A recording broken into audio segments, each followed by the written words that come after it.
Hi friends, இப்போ நம்ம பாக்யலட்சுமி பார்க்க போகிறோம். பாக்யலட்சுமியில் நான் தாய்லாந்து போகிறேன், போயிட்டு வரட்டுமா அப்படின்னு சொல்லிட்டு டாட்டா பாய் பாய் சொல்லிட்டு கிளம்புறாங்க நம்ம எழில்.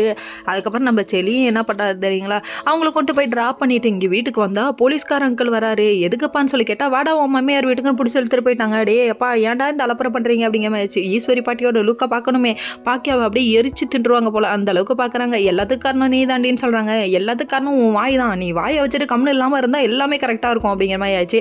நீங்கள் பண்ணுற டார்ச்சரும் அவசரமும் தாங்க முடியாம தான் அந்த ஒரு குட்டி ரெஸ்டாரண்ட்டை பார்க்க போனாங்க நம்ம பாக்கியா. இதுக்கெல்லாம் காரணம் நீ தான் பாட்டி. லுக்கு டெரரா விடுறாங்க நம்ம பாக்கியா. அதுக்கப்புறம் பார்த்தா நம்ம ஜெனியோட அப்பா வந்து பாக்கியாவை திட்டுறாங்க. டே என்னடா நடக்குது, ஆனா அவனா என்ன திட்டுறதுலே குறியா இருக்கீங்களேடா அப்படிங்கிற மாதிரி ஆயிடுச்சு. அதுக்கப்புறம் எரியிற நெருப்புல எண்ணெயில் ஊற்றுறதுக்குன்னு ஒருத்தர் வராரு. யாரா அப்பான்னு பார்த்தா சுதாகர்.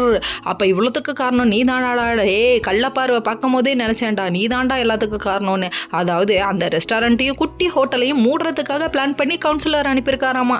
டே தர லோக்கலாக நீ பண்ணுறடா அப்படிங்கிற மாதிரி ஆயிடுச்சு. அதுக்கப்புறம் நம்ம இல்லை நான் பேசிட்டேன், கவுன்சிலர் வந்து மினிஸ்டர்கிட்ட போகிறாராமா, அதனால் பஞ்சாயத்து வேற லெவலில் பெருசாக போகுது, நீ வந்து ஊதி பெருசாக்காமல் இருந்தாலே போதும்டா. நம்ம பாக்கியா போயிட்டு ஒரு வார்த்தை சொன்னாலே விட்டுருவாங்கடா. நீ ஏன்டா இப்படி இருக்க, பொண்ணை தடுக்கிறதுக்கு ஏன்டா வில்லனா இந்த அளவுக்கு இறங்குறீங்க அப்படிங்கிற மாதிரி ஆயிடுச்சு. சரி விடுங்க, இதுங்கெல்லாம் திருந்தாத ஜென்மம். அதான் இவங்கெல்லாம் ஹை ரேஞ்சுன்னு சொல்லுவாங்க, ஹைஜீனிக்னு சொல்லுவாங்க. ஆனால் அவனுக்கு தான் தர லோக்கலாக பண்ணுவாங்க, அந்த மாதிரி பண்ணுறாங்க. சுதாகரை பற்றி நம்ம கோபிக்கு தெரிஞ்சதுன்னா கோபியை வச்சு செஞ்சுட்ருவாருன்னா பார்த்துக்கோங்க. கோபி ஒரு பக்கம் அங்கேயும் இங்கேயும் அலைஞ்சு பார்க்குறாரு, பிள்ளைய வெளியே எடுக்க முடியல. உடனே ஜெனி அழுக ஆரம்பிச்சிட்டாங்க, நம்ம பாட்டி திட்ட ஆரம்பிச்சிட்டாங்க. Okay friends.